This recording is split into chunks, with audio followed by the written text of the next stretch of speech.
Meus amigos, como sepultar o antissemitismo no mundo é o tema da nossa apresentação a partir deste momento. Eu tomei a decisão de fazer esta apresentação abordando a temática do antissemitismo, porque, como todos vocês devem tomar conhecimento, uma onda de antissemitismo está se disseminando em todo o mundo.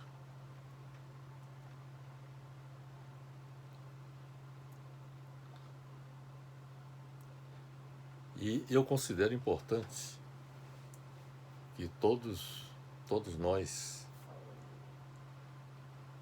possamos fazer uma profunda reflexão sobre as origens desse problema, para, a partir da identificação das causas do antissemitismo, analisando sua evolução ao longo da história, apontar as perspectivas futuras, para, a partir desta análise, propor como sepultar definitivamente o antissemitismo no mundo, que é o que nós pretendemos fazer, vamos tentar fazer. E a nossa preocupação tem muito a ver com o fato de que eu tenho muitos amigos judeus que respeito profundamente, não só como amigos, mas também tenho profunda admiração pelo povo judeu, pela contribuição que vem oferecendo ao longo da história ao progresso da humanidade em todos os campos, sobretudo no campo científico e tecnológico. São inúmeros os personagens de origem judaica que confirmam a minha visão e a minha admiração pelo povo judeu, como é o caso de Albert Einstein, como Freud, entre outros, vários outros grandes personagens, não só da ciência, mas da ciência no sentido da física, da psicologia, como é o caso de Einstein e Freud, mas também nós podemos citar grandes personalidades no campo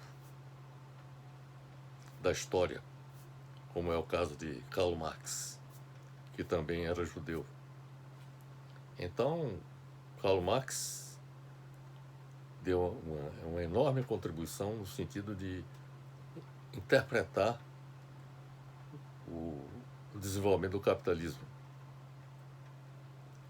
Ele mostrou, na essência, a dinâmica do processo de desenvolvimento do capitalismo.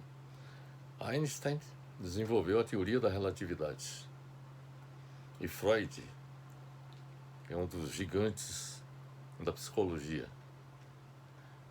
Citei apenas 3 nomes, mas tem vários outros que poderiam citar, mas para avançarmos na nossa apresentação, eu tenho a dizer que essa minha admiração é muito grande e é importante que o antissemitismo seja sepultado para que o povo judeu possa viver em paz e se integrar com efetividade ao mundo que nós vivemos, e não viver como párias, como é tratado o povo judeu por muitos, que por falta de percepção das condições que levaram ao antissemitismo, professam o antissemitismo. Mas, para apontar como sepultar o antissemitismo no mundo, nós analisamos 4 obras. Primeiro, um artigo publicado por Alejandro Milan Valencia, publicado no site da bbc.com, sob o título Porque há quem veja a paixão de Cristo como origem do antissemitismo.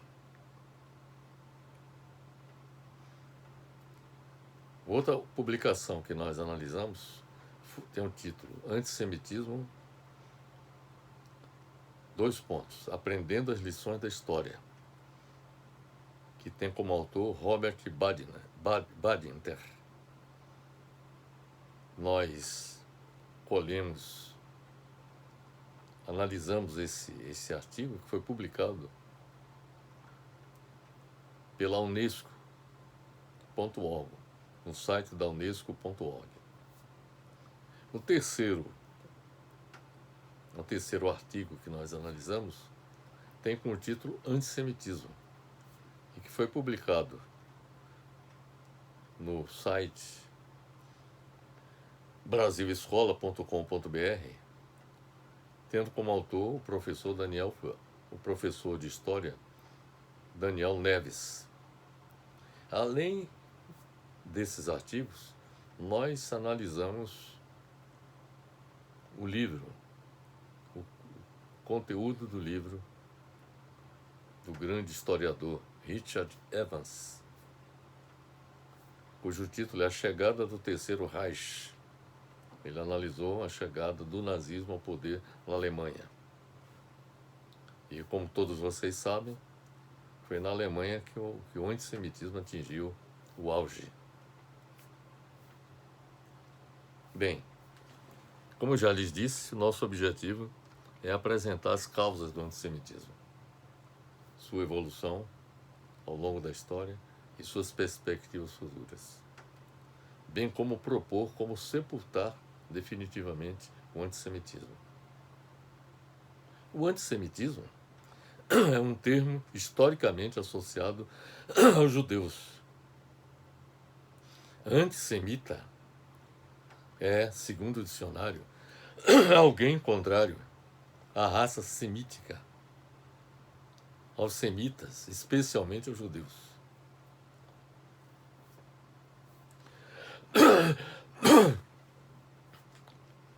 No artigo que eu já citei, porque há quem veja a paixão de Cristo como origem do antissemitismo, o seu autor Alejandro Milan Valencia pergunta o seguinte: seria a narrativa da paixão de Cristo fonte do antissemitismo moderno? Ele faz essa pergunta. E o que é que o Alejandro Milan Valencia afirma?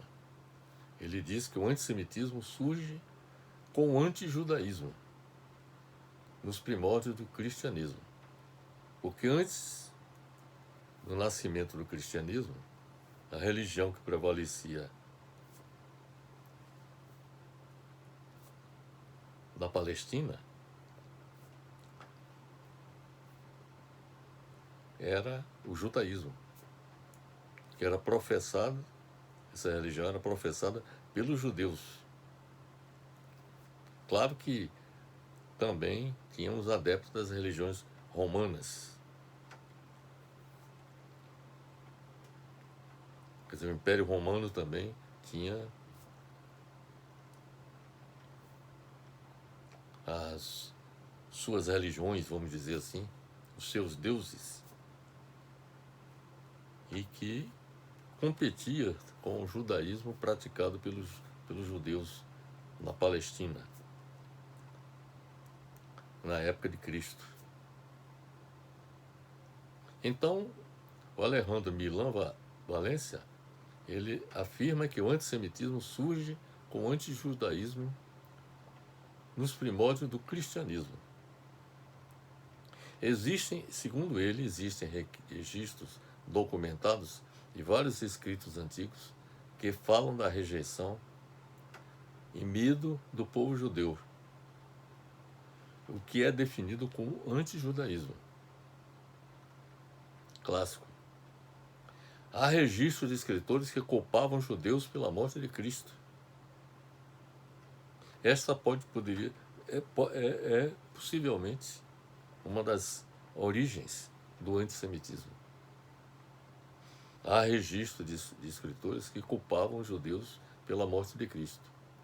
No Império Romano, o próprio Império Romano, não era bem visto o caráter monoteísta da religião judaica, porque a religião judaica, como o cristianismo, acreditava em um Deus.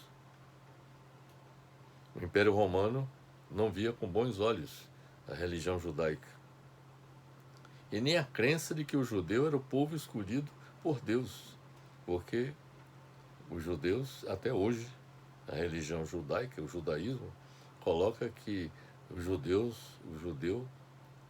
foi o povo escolhido por Deus. É verdade, segundo o Alejandro Milán Valência, que os romanos não viam bem os costumes judaicos, nem o fato de que eles adoravam apenas um Deus. Quer dizer, os romanos não concordavam com essa visão do judaísmo. O judeu era visto como um povo que matou Jesus pelos cristãos. Após a morte de Cristo e a publicação das primeiras versões dos evangelhos,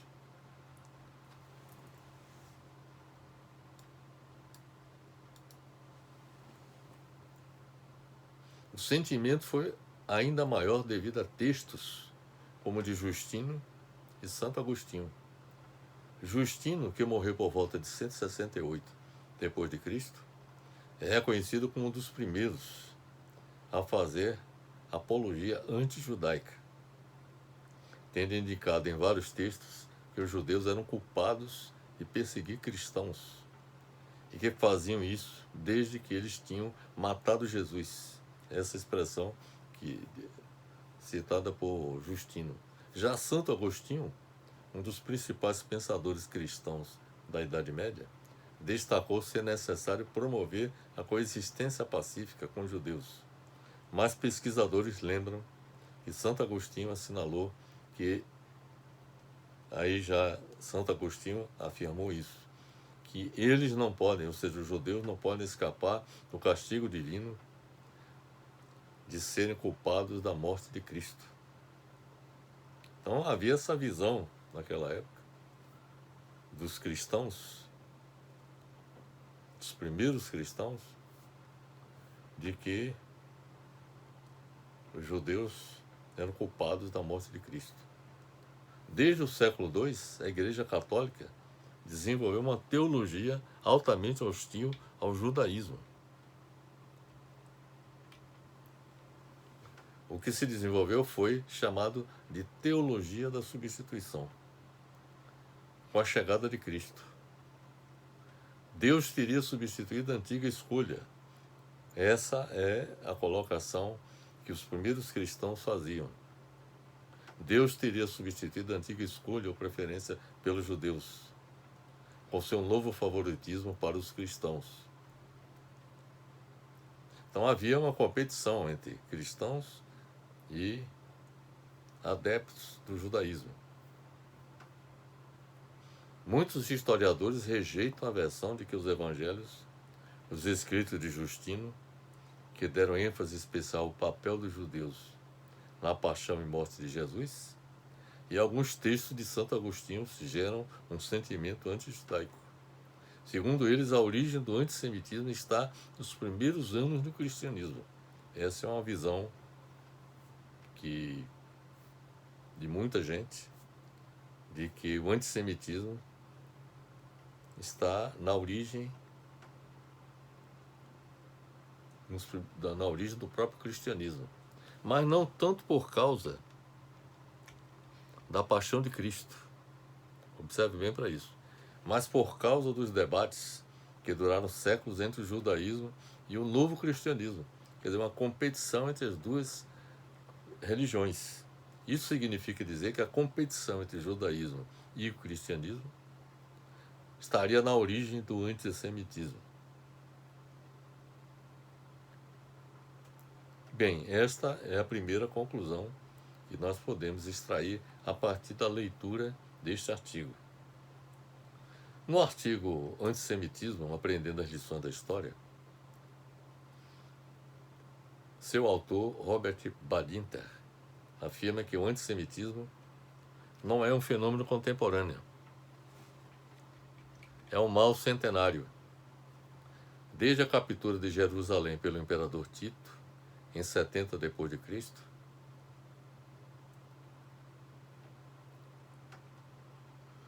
desde a dispersão dos judeus, principal ao longo da bacia do Mediterrâneo, quando os judeus eram vendidos como escravos em quantidades tão grandes que os preços de mercado despencaram no Império Romano, a condição dos judeus nos 2 milênios, especialmente na Europa, por 2 milênios, especialmente na Europa, nunca deixou de envolver a exclusão, o sofrimento e a perseguição. Sempre foi um povo perseguido.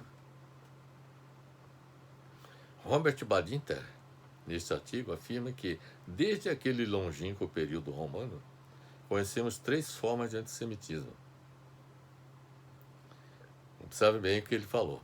Conhecemos 3 formas de antissemitismo, que às vezes se fundem o religioso, que nós já abordamos anteriormente, o nacionalista e o racial.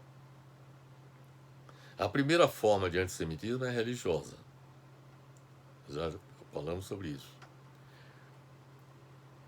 Desde o Edito de Milão, do imperador Constantino, quando a religião católica se constituiu com efetividade, foi o imperador Constantino que efetivamente constituiu a Igreja Católica. Desde o Edito de Milão, do imperador Constantino, que reconheceu o cristianismo, porque o imperador Constantino era um imperador romano, e que passou a assumir o cristianismo como a religião do império.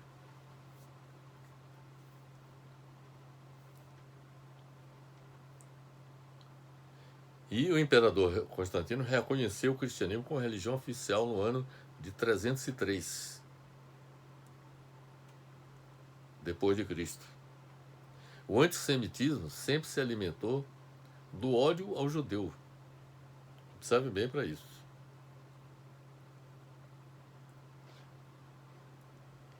Então, a primeira forma de antissemitismo é religiosa. Desde o Edito de Milão, o imperador Constantino, que reconheceu o cristianismo como religião oficial no ano 313, o antissemitismo sempre se alimentou do ódio judeu, povo que matou Jesus Cristo. Então essa era a visão predominante, inclusive nesta época de Constantino. Com o surgimento das nações modernas, o antissemitismo se tornou essencialmente nacionalista. Os judeus, mesmo quando eram nativos dos países em que viviam, ou seja, que nasceram nos países em que viviam, eram sempre estrangeiros e suspeitos. O fato de os judeus terem assumido de forma bastante natural suas responsabilidades, apesar do ostracismo que lhes era infligido, e de terem ocupado posições eminentes nas esferas política, econômica e financeira, os tornava, face à menor crise nacional, traidores em potencial, sempre a serviço de uma mítica conspiração judaica internacional imaginada pelos antissemitas. Então essa é uma visão que acontece de épocas em épocas, sempre colocando o povo judeu como traidores em potencial da nação em que eles vivem. Ao final do século XIX, a mentalidade foi evoluindo. O antissemitismo procurou embasamento científico à moda das disciplinas modernas.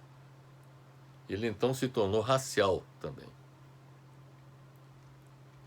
Os judeus foram definidos como uma raça de origens orientais misteriosas, que não poderia ser assimilada pelos povos entre os quais se estabeleceram, especialmente aqueles que alegavam pertencer a uma raça ariana superior, é o caso da Alemanha, que se sentiu ameaçado de degeneração pela presença entre eles de judeus, com seus inúmeros defeitos.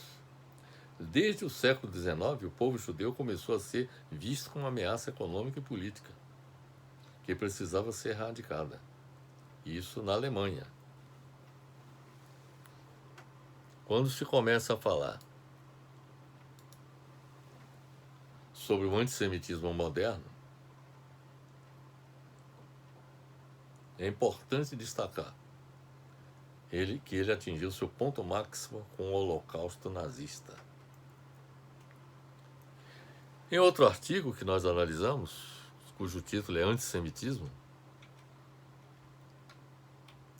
o professor de História Daniel Neves afirma que as origens do antissemitismo têm como um ponto de partida o que conhecemos como diáspora judaica, que foi a fuga dos judeus que abandonaram a Palestina por conta da perseguição que sofriam dos romanos na região.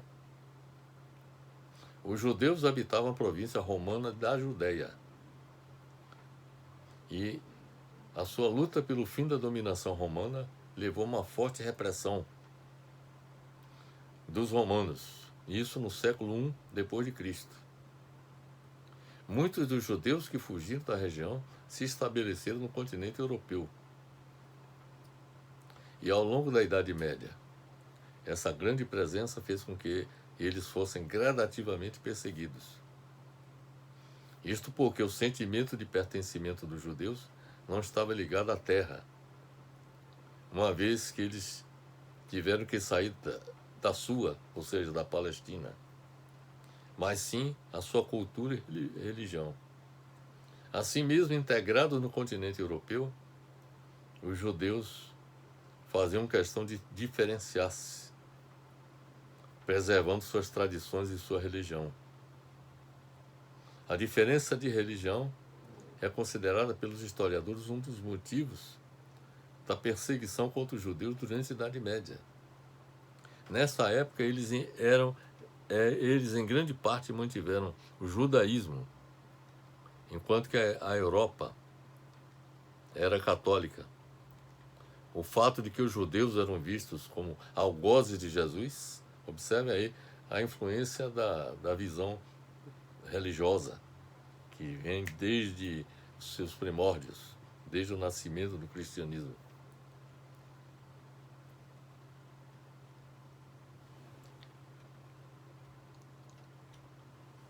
Então, como eu disse,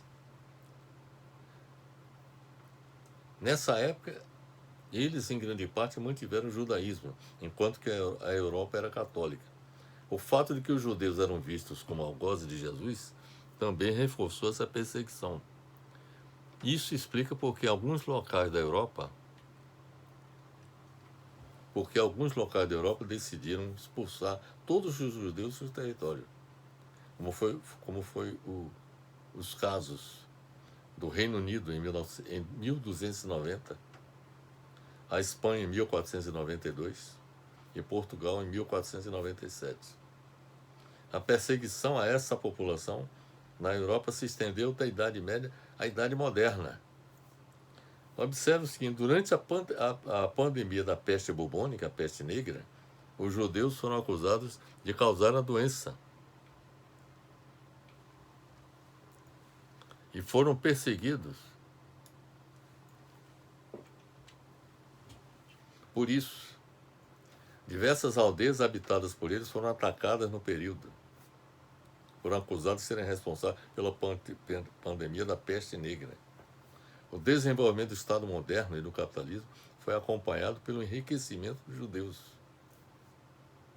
Esse enriquecimento foi acompanhado também por um diminuto processo de integração dos judeus às sociedades europeias.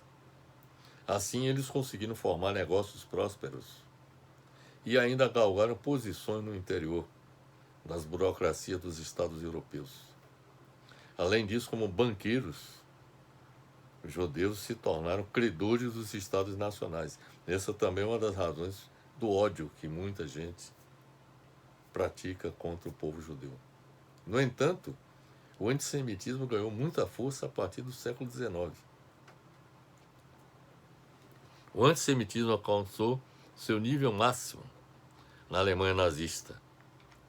A leitura do livro A Chegada do Terceiro Reich, publicada pela editora Planeta de São Paulo, do historiador Richard Evans, apresenta o panorama do antissemitismo na Alemanha na virada do século XIX para o século XX. Os judeus eram um grupo minoritário na sociedade alemã, mas em geral tinham boa condição financeira e um alto nível cultural. Isso explica, inclusive, as razões pelas quais os judeus sempre nos proporcionaram muitos grandes proeminentes da ciência e da cultura de modo geral. Essa posição fez deles, os judeus, alvo de discursos antissemitas. Outro ponto importante é que o antissemitismo deixou de ser um componente apenas religioso e social e tornou-se racial. Depois da Primeira Guerra Mundial, o antissemitismo generalizou-se na Alemanha e foi incrementado por uma série de teorias conspiratórias que responsabilizavam os judeus pela derrota alemã na guerra e que afirmavam haver uma conspiração internacional de judeus pela dominação do planeta.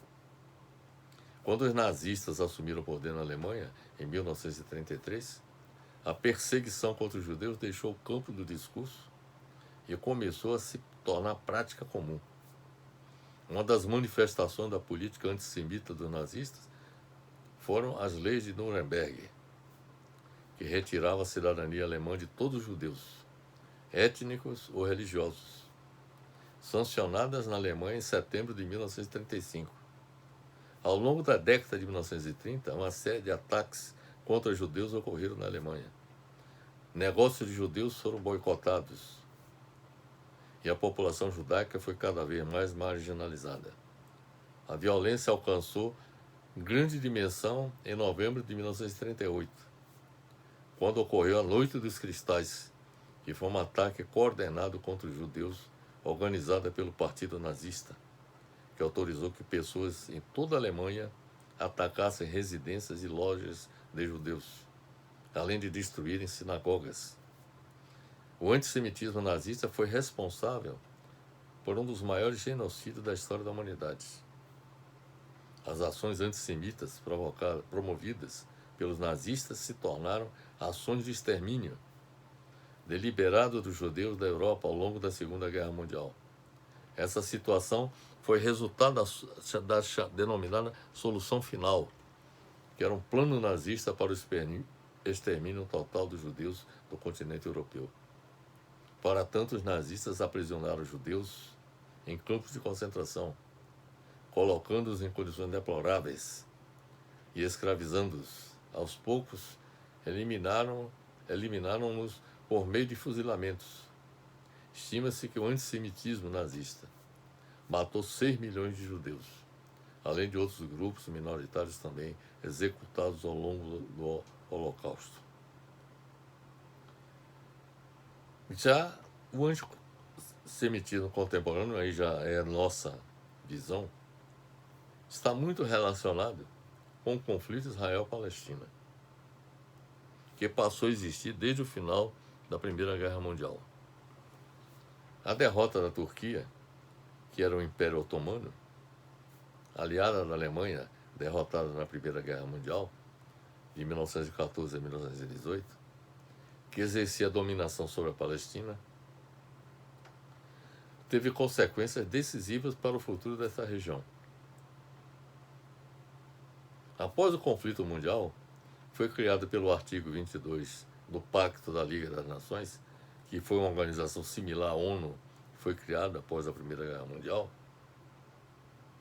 Pelo artigo 22 do Pacto da Liga das Nações, o sistema de mandatos que se destinava a determinar o estatuto das colônias e dos territórios que se encontravam sob o domínio das nações vencidas foi estabelecida através desse artigo 22 do Pacto da Liga das Nações. O mandato para a Palestina, a cargo dos britânicos, foi aprovado pelo Conselho da Liga das Nações a 24 de julho de 1922. O mandato para a Palestina, ou seja, os britânicos passaram a administrar aquela região da Palestina. Como, por exemplo, os franceses administraram a Síria e o Líbano, por exemplo. Então, como eu disse, o mandato para a Palestina deixou de considerar como objetivo levar plena independência à população que então a habitava, que era a população palestina. Porque não havia judeus nessa região, nessa época. Quem era residente na Palestina era a população palestina. Então, o mandato para a Palestina deixou de considerar como objetivo a independência da população que habitava, a população palestina. Ao invés disso, promoveu a criação de um lar nacional judaico, isto é, a criação de um Estado judaico, com gente que, na sua maioria esmagadora, estava ainda espalhada pelo mundo e, por conseguinte, deveria ser trazida de fora.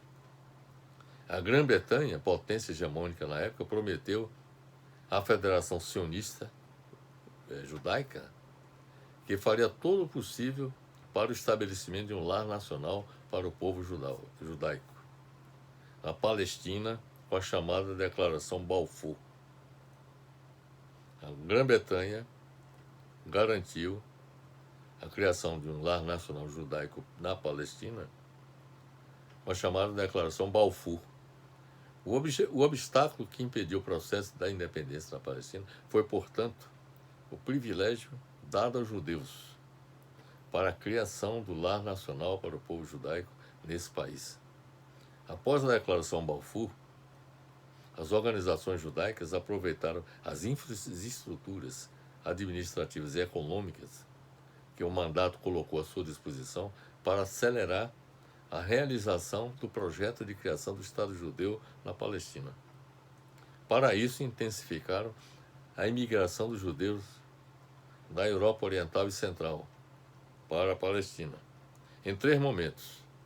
Isso primeiro foi entre 1919 e 1923, o segundo de 1924 a 1928 e o terceiro de 1932 a 1940. Em 1931, os judeus, observem bem para isso, eram 174.610 de um total de 1.035.821 habitantes da Palestina. Quer dizer, quando os judeus se estabeleceram em 1931, aliás, já em 1931, quando os judeus, muitos deles já haviam migrado para a Palestina, representavam apenas 174.610 habitantes, contra 1 milhão, no total de 1.035.821 habitantes da Palestina. Em 1939, já são mais de 445 mil judeus. E em 1946 atinge o número de 808.230. Quer dizer, então houve uma migração em massa de judeus para a Palestina.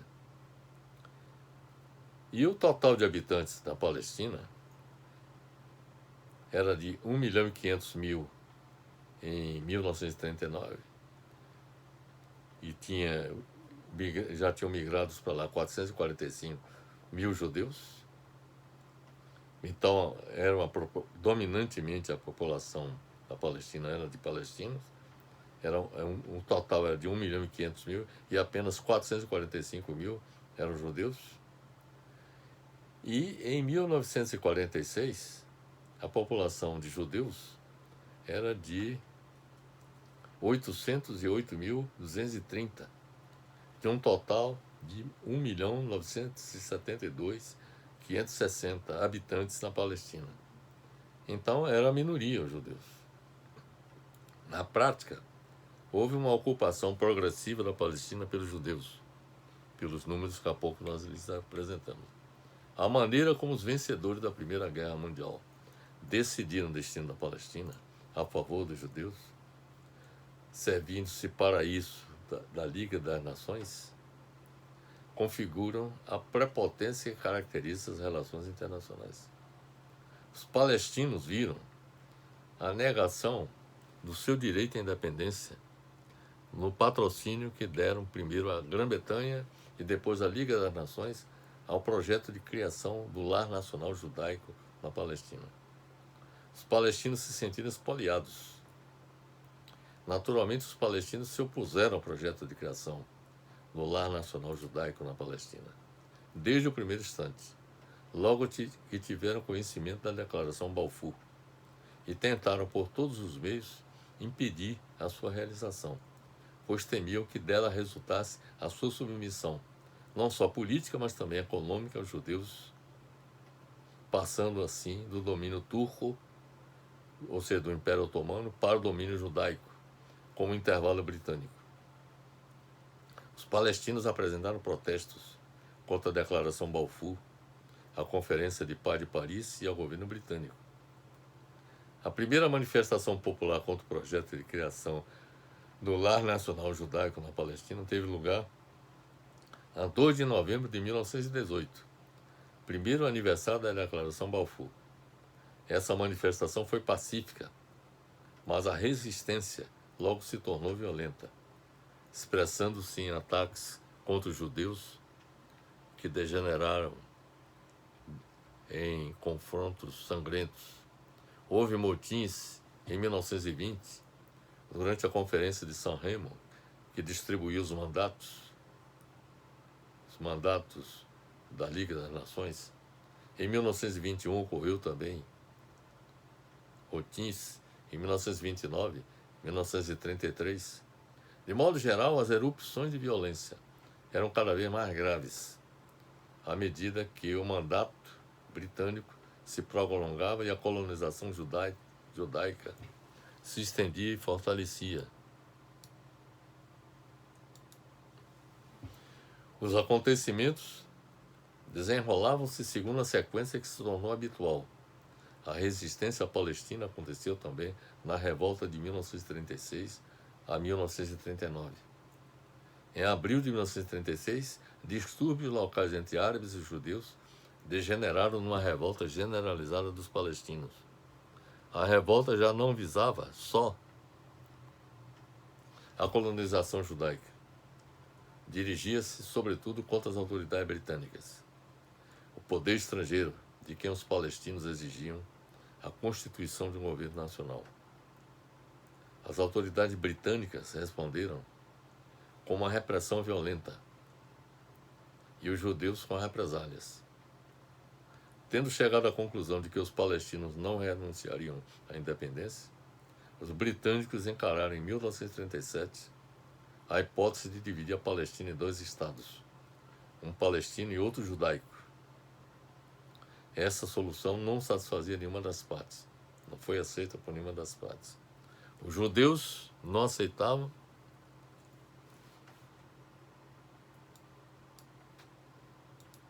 porque viam, com razão nesse plano, um desvio da política oficial, não só britânica, mas também internacional, porque eles não aceitavam a ideia de criar um Estado judaico só numa parte da Palestina.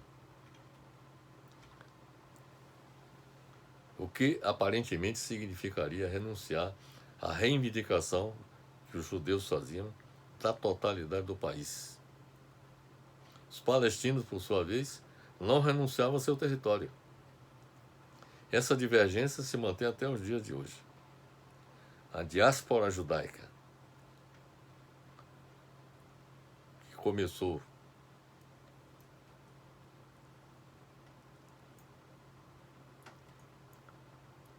antes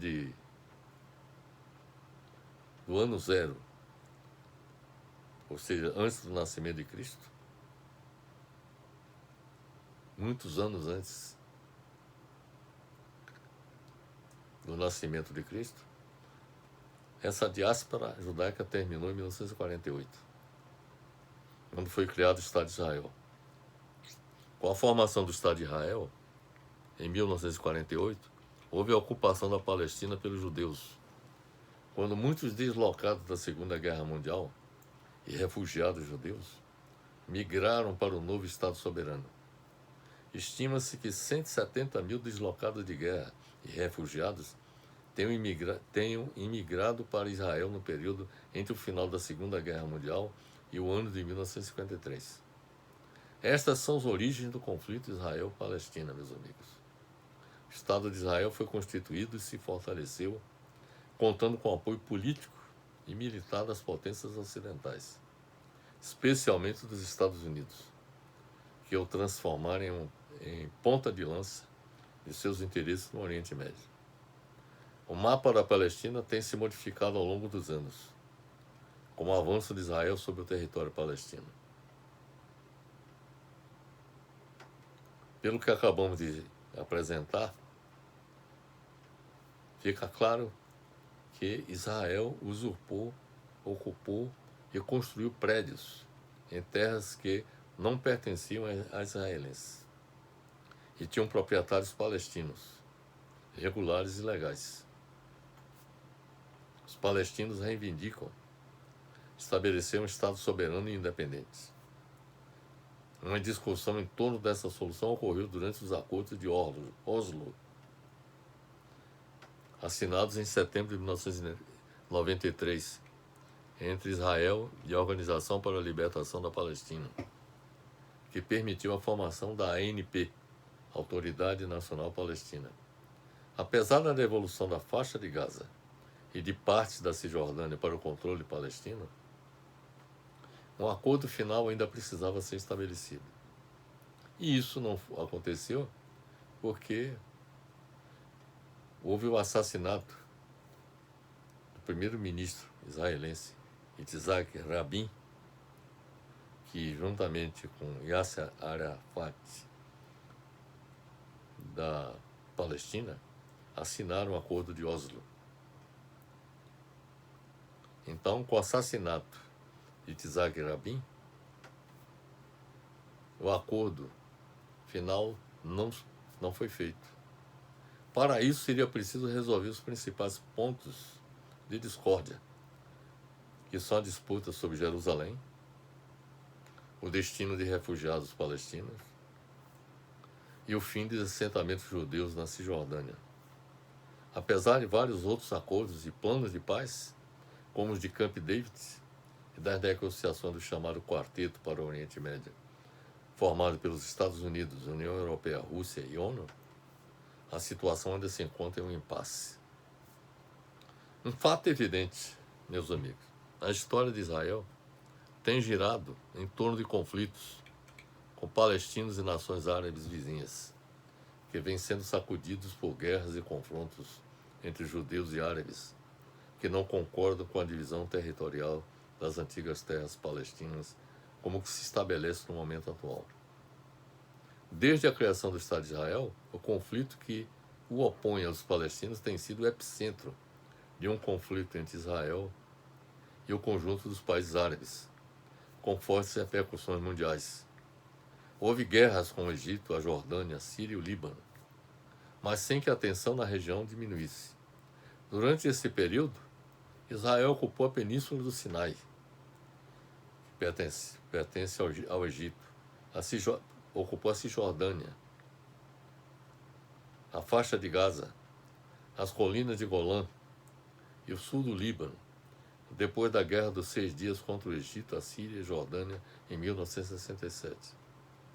A evolução do conflito entre judeus e palestinos fez com que Israel conquistasse progressivamente o território da Palestina de 1947 até o momento atual. Essa situação não pode continuar, porque é geradora de conflito permanente entre judeus e palestinos.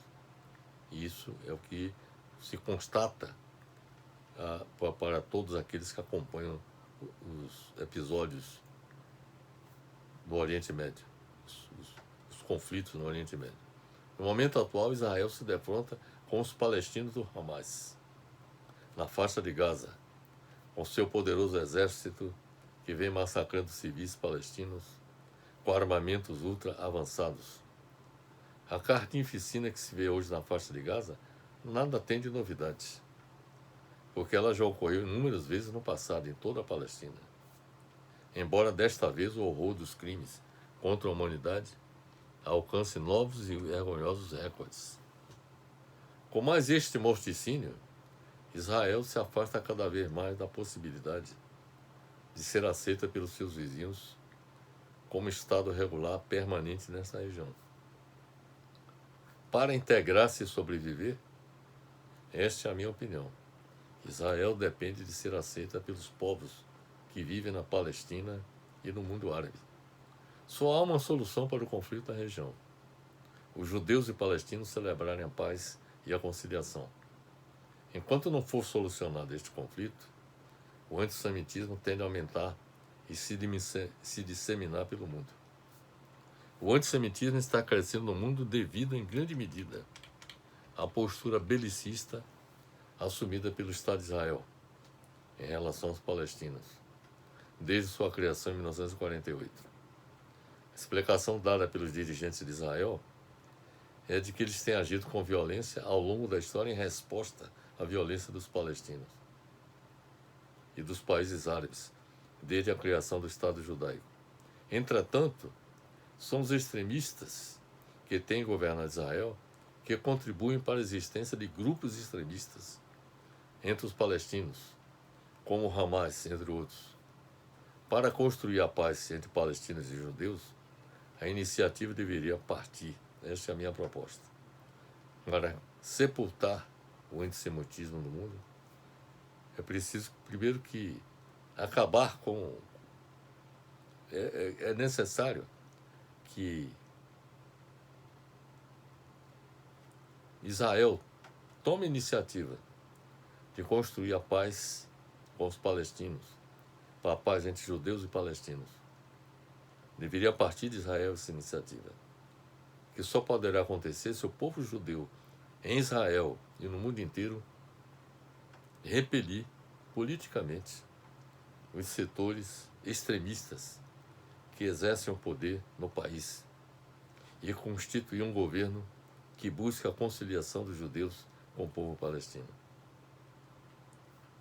Então, para construir a paz entre palestinos e judeus, é necessário que o governo de Israel, um novo governo que não é este comandado por Netanyahu, tome a iniciativa de celebrar a paz com os palestinos. E para acabar com o antissemitismo no mundo, o Estado de Israel e os judeus ricos de todos os países do mundo deveriam colaborar na criação do Estado palestino e financiar, observe bem isso, a reconstrução da infraestrutura da faixa de Gaza, que está sendo destruída em grande parte com os bombardeios realizados pelo governo israelense. Então, repito, para acabar com o antissemitismo no mundo, o Estado de Israel e os judeus ricos de todos os países do mundo deveriam colaborar na criação do Estado palestino e financiar a reconstrução da infraestrutura da faixa de Gaza e indenizar os palestinos que perderam seus familiares e suas propriedades. Este seria o caminho que permitiria sepultar definitivamente o antissemitismo no mundo e o povo judeu se reconciliar com seus irmãos palestinos e com a própria humanidade. Então é isso que eu tinha a dizer, meus amigos. Eu espero que tenha contribuído para que não apenas o antissemitismo desapareça da face da terra, mas que a paz no Oriente Médio e no mundo se estabeleça com a iniciativa que o governo de Israel deveria realizar no sentido de construir a paz com os palestinos. Portanto, para que o antissemitismo desapareça da face da terra, é necessário que, primeiro, Israel tome a iniciativa de construir a paz entre judeus e palestinos.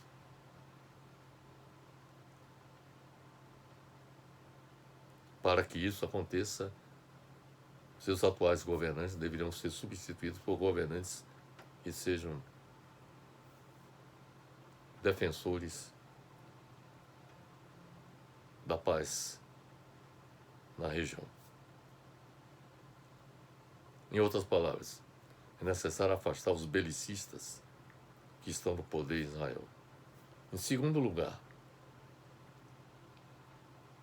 realizada essa tarefa da construção da paz entre palestinos e judeus, acabar com o antissemitismo, fazendo com que o Estado de Israel e os judeus ricos colaborem na criação do Estado palestino e financiem a reconstrução da infraestrutura da faixa de Gaza e indenizem os palestinos que perderam seus familiares e suas propriedades. Este seria, repito, o caminho que permitiria sepultar definitivamente o antissemitismo no mundo e o povo judeu e palestino se reconciliarem, a fim de que, a partir desse exemplo, nós possamos ter um ambiente de paz e de concórdia nesta região do planeta, colaborando também no sentido de evitar que esse conflito evolua para uma guerra regional e também até mesmo para uma guerra mundial. Então são essas as considerações que eu tenho a fazer, meus amigos. Espero que tenha sido esclarecedora nossa posição a respeito da questão de como sepultar o antissemitismo no mundo. Um forte abraço para todos.